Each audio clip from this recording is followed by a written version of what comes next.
এটা হচ্ছে America, Dubai America সব ফেল, সৌদি আরবের এত সৌন্দর্য জায়গা। এটা হচ্ছে সৌদি আরবের আল কাসিম এলাকা। এই রোডটা হচ্ছে একটা গ্রামীণ রোড, অসাধারণ। যেটা এটা আমার মনে হচ্ছে আমেরিকাতে এত সুন্দর সুন্দর রাস্তা নাই। এটা ডবল রোড, মাঝখানে খেজুরা গাছ এবং দুই সাইডে অসাধারণভাবে একটা সৌন্দর্য করেছে, খুব সুন্দর।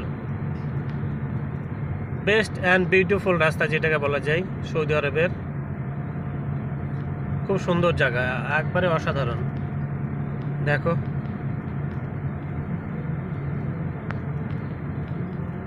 এটা হচ্ছে গেট, সামনে যেটা আছে না, ওটা হচ্ছে গেট, এখানকার গেট বেস্ট।